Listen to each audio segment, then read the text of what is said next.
Hello friend and welcome back. Today we are talking about La Roche Posay's Anthelios UVMune 400. There are two of these because I have tried the fragrance-free original version, the invisible fluid, and then the oil control fluid because I liked this one so much and I always throw a little bit of powder on, so I thought I would try the oil control and I have wound up loving this. What are we talking about? These are sunscreens. They're kind of legendary. It has pretty much, well, almost all next generation filters, so not stuck in the 80s like the US is. But then also the UVMune 400 refers to Mexeril 400 or MCE, and it's a special new proprietary UV filter that focuses specifically on the long UVA wavelength. Long UVA or UVA1 is 370 to 400 nanometers-ish. The only reason why that's important is because this particular part of the UV spectrum is often overlooked when it comes to UV filters, even next generation European UV filters.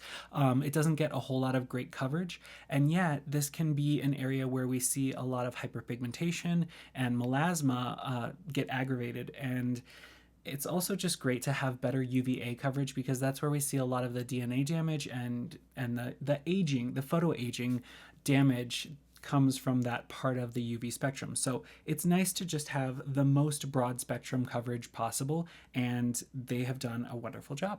All right, so first off, a little ASMR. They do have a device in here that helps shake and emulsify the formula. So I'm learning from my previous mistakes and just putting the tiniest little dot of this on because it does drip. It's very, very lightweight.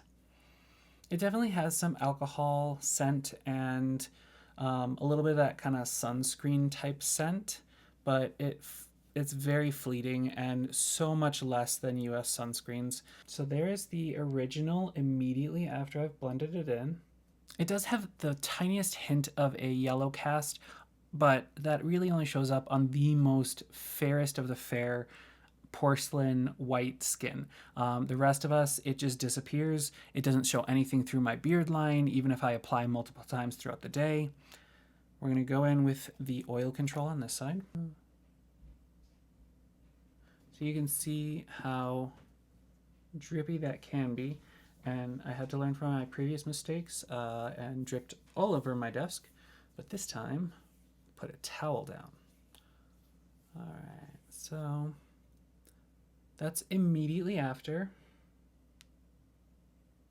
And this is pretty much real time. I haven't cut this recording yet. I'll let you know if there's some big time delay. But right hand is going to be the oil control, left hand is going to be the original, and we'll check back in throughout the video.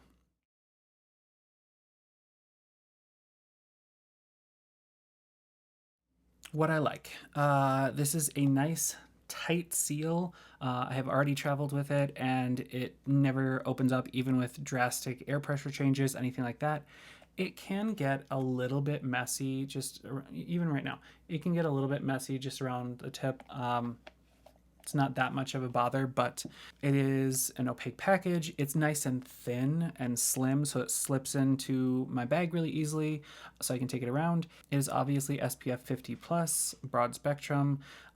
It does have antioxidants in it. I believe that's just vitamin E.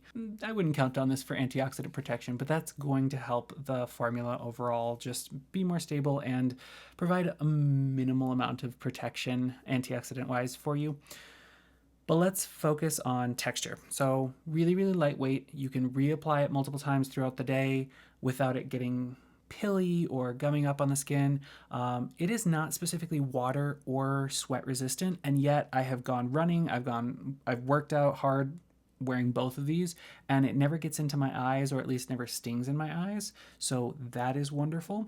Just the sign of a good formula. It's nice and skin friendly. Both of them do have denatured alcohol that helps with the application so that it spreads a little more thinly, I believe, and then just kind of evaporates away so that it leaves behind just a nice soft finish with, most importantly, the ingredients spread evenly across the skin's surface.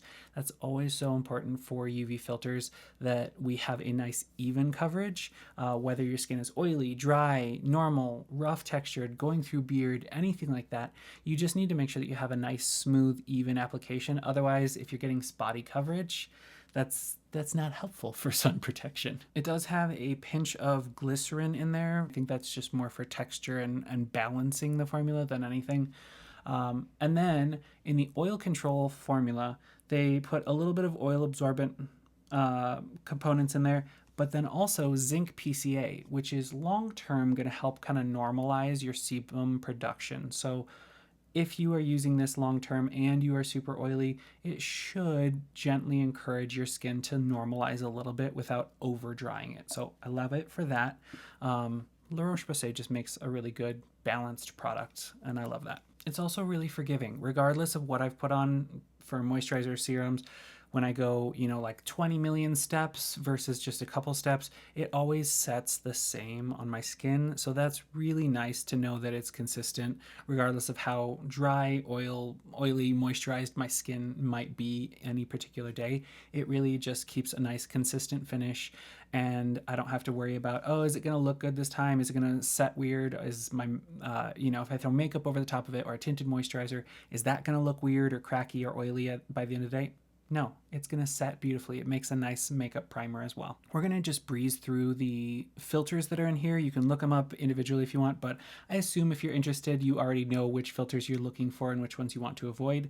There is Tinosorb S, Octasalate, Uvinil T150, really nice UVB protection there. Avobenzone, it's got good UVA coverage, but it does need a stabilizer because it's not photostable, which always blows my mind that there's a UV filter that is not UV stable. So it always needs a helper, but there are helpers in here. Uvinil A+, nice new generation UVA filter.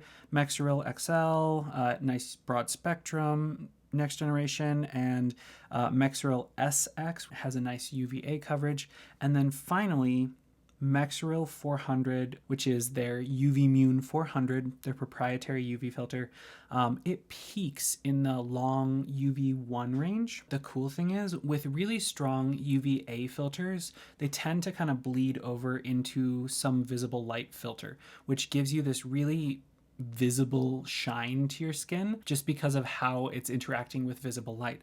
But this one has this beautiful drop off just before it hits visible light, so it goes really, really close to the edge and then just drops off, goes to bed, gets out of the way so that you don't have any extra weirdness as far as like in photographs or flash photography, things like that. It just won't look weird. So love this blend, and this is really in tune with my skincare philosophy. I would rather have a lot of ingredients working towards the same goal of UV protection in this case, in small concentrations, doing a really good job, versus just counting on like 2 ingredients. Like when we talk about titanium dioxide and zinc oxide, that's just 2 ingredients trying to cover an entire spectrum, which means you have to have high percentages of them, which means it's going to have a weird aesthetic. But this, it hits all the marks for me. It is easy to apply, easy to reapply. It's forgiving. It leaves no white cast.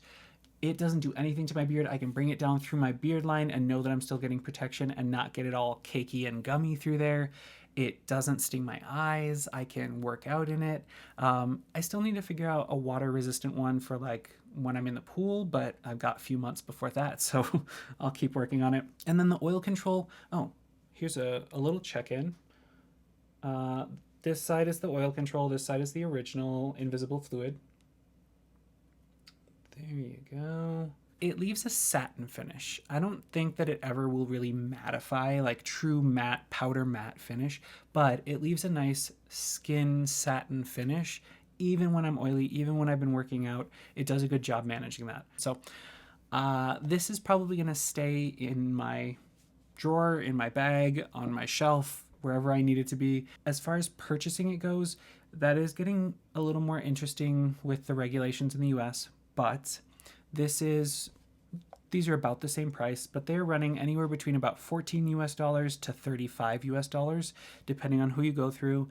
Obviously, you have to get it shipped through an intermediary to the US. If you're in Europe, obviously, I'm very jealous of you. That's where I first ran into the original formula, was vacationing in France, and fell in love with it there. So they are 50 milliliters or 1.7 fluid ounces, and they both have a use by 12 months after opening. So nice long usage. I would probably go through one of these in a month or so, depending on how much I'm reapplying. So if that gives you an idea of how much to buy. Otherwise, it seems pretty cost effective, especially if I'm getting it more like the $14 range and then buy a few and get free shipping. That's really nice. This is a beautifully elegant sunscreen. I'm happy to reapply it. It's relatively inexpensive. It's easy to travel with. I really like the formula and I like the packaging. It's fragrance free. It helps with a little bit of shine without drying me out. I just like stacking the deck in my favor. So a little bit of extra UVA protection. I'll still throw on a tinted sunscreen from time to time when I'm wanting to look a little more polished. It's a great product. Give it a try. Thank you so much for watching. Until next time, be well, my friend.